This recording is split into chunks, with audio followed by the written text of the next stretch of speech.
The Mustang has now been around for 50 years. This American icon has evolved through numerous generations, but has always preserved its muscle car roots.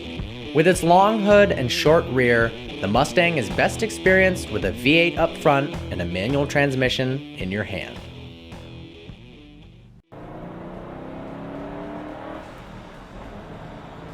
The 2009 Mustang GT California Special features a 4.6-liter V8 producing 300 horsepower and 320 foot-pounds of torque. Now the coupe version is 3,350 pounds. This is a convertible, so it's a little heavier, but with the 5-speed manual transmission, it achieves 60 miles an hour in 5.2 seconds. Yeah, it's not blazingly fast, but it is fun. You feel when you accelerate, it's enjoyable, especially with a manual transmission. But the thing is, for the value of the car, you can get faster cars. I agree. Something like a C5 Z06 is going to be a lot quicker. Yep.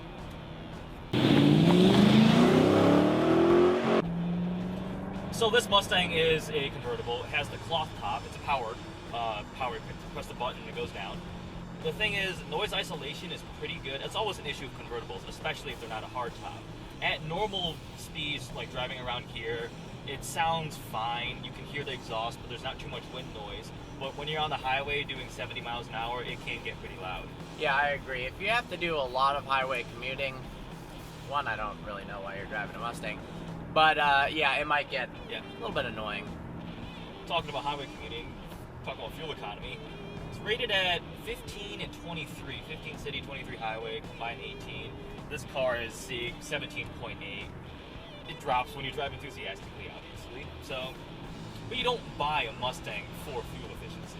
Absolutely not. And honestly, 18 miles per gallon, it's half decent for a car like this.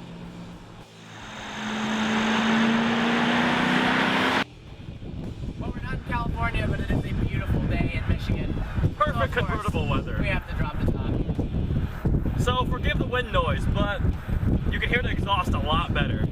Yeah, you can. Let's see. Conversation level. I feel like we have to raise our voices to talk with the top down. Do it 45, but if you put the windows up, it does get slightly better. Yeah, no, it's definitely improved. But then the trade-off is endless headroom. It's so nice. The one thing I really like to do in this car is just to cruise around, put the top down, find a nice road, good weather, enjoy it driving the car around. If you're looking for like an autocross or something with razor sharp handling, taking it to track, there are better bets. Absolutely. The suspension is not very firm in this car. It does feel like it has body roll in the turns. Steering's kind of vague, but definitely, day like today, mid-70s, gorgeous weather with the top down. It's fun.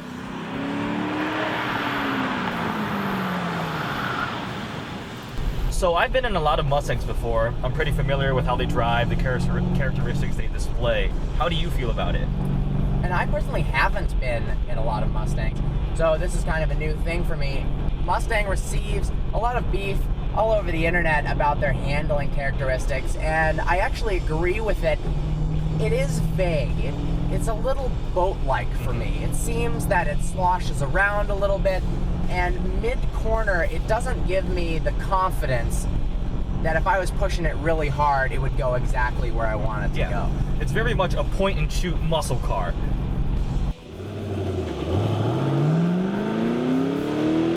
So I have one word to describe the interior of this car. Horrible. Yeah, it's not good whatsoever. There's plastic everywhere. There's too much weird beige. The buttons look like they're out of the 90s. I mean, my main concern is just hard plastics everywhere. Doors, everything on the door is plastic. There's little tiny bits of leather all over the place. And then the seats are the most supportive. They're leather, heated, but they're not the most supportive and comfortable. No, the bolsters aren't that great. Honestly, you can make a great interior while using plastic. It's been shown in the more recent generation cars. This is not one of them. But it's not really about that, you know. They are trying to keep the cost down, trying to make it a fantastic performance machine in the 20,000s when it came out. The thing with muscle cars is it's supposed to make performance affordable for average people. That is why muscle cars are so attractive. So again, considering value, the Mustang does sell well. I like it a lot. I think it's a fun car. When I initially got into this car, I wasn't that pleased with it. The interior kind of bugged the crap out of me. The shifter was a little notchy. But after spending a day with it and dropping the top down, it really started to grow on me, and I do like this car.